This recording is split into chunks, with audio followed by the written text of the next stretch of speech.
अखबार में शाया होने वाली खबर ने अब्दुल हमीद के हाथ बांध कर रख दिए हैं।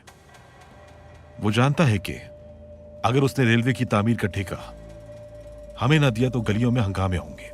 अब्दुल हमीद हमारे तमाम मंसूबों से बाखबर है, इसलिए अब इसका कोई फायदा नहीं। वो गुजरगाह का तयन खुद करना चाहता है। मुझे गुजरगाह से कोई सरोकार नहीं। अब्दुल हमीद को इसका फैसला करने दो। हम ऐसी चालें चलेंगे कि गुजरगाह एक शहरक बन जाएगी और हमारी जमीनों की रगों के साथ मुंसलिक हो जाएगी। हर चीज हमारे कब्जे में होगी। हम अब्दुल हमीद को इतना मजबूर कर देंगे कि वो इस जिम्मेदारी का बोझ नहीं उठा सकेगा। सब कुछ हमारी मर्जी के मुताबिक होगा। सुल्तान मुअज्जम, रेलवे मामले के हवाले से शाया होने वाली खबरों से जाहिर होता है कि यह ठेका बरतानियों को देना पड़ेगा। उन्हें खबरें बनाने दें, हमारी राह में रुकावटें खड़ी करने दें। हम फिर भी अपनी मर्जी करेंगे। सुल्तान मुअज्जम, हर कोई शाया होने वाली खबरों के बारे में बातें कर रहा है। इस मामले के बारे में मज़ामीन शाया हो चुके हैं। अगर हम ये जर्मनों को देते हैं तो वो इसके पीछे मौजूद दीगर चीजों को टटोलेंगे। माफी चाहूंगा। सुल्तान मुअज्जम, अगर हम ठेका जर्मनों को देते हैं तो वो खबरें जिनमें रिश्वत लेने का इल्जाम है, हमें डर है कि उन्हें सच समझा जाएगा। खलीफा उमर बिन अब्दुल अजीज का बेटा एक दिन अपने बाबा के पास आया और कहा कि मेरे दोस्त मुझे कहते हैं कि क्या खलीफा का बेटा बोसीदा और पुराना लिबास पहनता है। उमर बिन अब्दुल अजीज ने बेटे को देखा। उसका लिबास वाकई बोसीदा और शायान शान नहीं था। उन्होंने फौरी तौर पर अपने खजांची को खत लिखा और कहा कि मेरी अगले माह की तनख्वाह से 20 दिन की रकम मेरे बेटे को दे दी जाए। खजांची ने उमर बिन अब्दुल अजीज को जवाब दिया, ऐ खलीफा, अगर आपको यकीन है कि अगले 20 दिन तक जिंदा रहेंगे तो रकम ले लें। उमर अब्दुल अजीज ने अपने बेटे से कहा, मेरे बेटे, आप अपने इसी पुराने लिबास में हुसूल तालीम को जारी रखें। मुझे अगले 20 दिन तक जिंदा रहने का यकीन नहीं।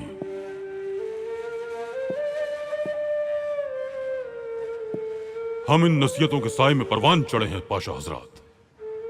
हमारे हल्क में कभी हराम लुक्मा नहीं गया। हम अपना रिस्क मेहनत से हासिल करते हैं। अब वो हम पर बोहतान लगा रहे हैं।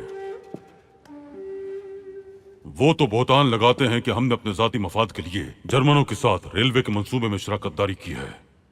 रोज़ मैशर वो इसका जवाब कैसे देंगे? पाशा हजरात, जैसा कि आप जानते हैं कि असले की नुमाइश में बरतानवियों ने रेडियो टेलीग्राफ के जरिए हमारी रियासत के खिलाफ एक मंसूबा तरतीब दिया था। हमने वो रेडियो टेलीग्राफ हासिल करके खलील खालिद साहब के जरिए बलगावी शहजादे के महल में नस्ब करवाया था। बिल्कुल, एक अहम जासूसी सरगर्मी तरतीब दी गई थी। बहरे रूम में ऐसे लोग हैं जो खैरुद्दीन और उरूज रईस की अमानतों पर हमला करते हैं। बेनगाजी, दर्न, तराबलुस, फीजान वो इलाके हैं जो शुमाली अफ्रीका में हम पर मुनसर थे। अब अतालवी समंदर से, बरतानवी मशरक से और फ्रांसीसी मगरिब से उन इलाकों को घेरे हुए हैं। इसमें एक अहम मसला भी दरपेश है सुल्तान मुअज्जम। समंदर में आने वाले तूफान की वजह से मवासलात में बहुत मुश्किल होती है। हम इसी वजह से दुनिया का सबसे तवील फासलाती निजाम कायम करेंगे। रेडियो टेलीग्राफ का निजाम कायम किया जाएगा। यह निजाम तहसीन पाशा की निगरानी में होगा। पाशा हजरात, हवाई फासले के तौर पर इनका करीब तरीन मकाम अनातोलिया में अंतालिया पतरा है और शुमाली अफ्रीका में दर्न होगा।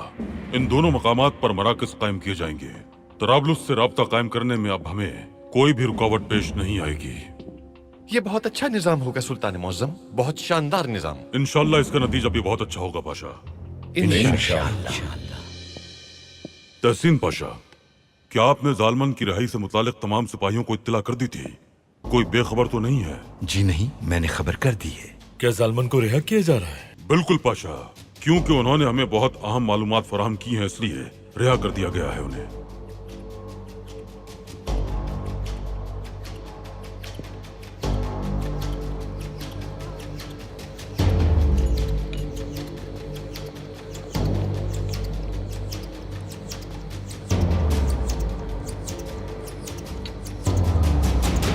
मालूमात हर तरह का दरवाजा खोल सकती हैं।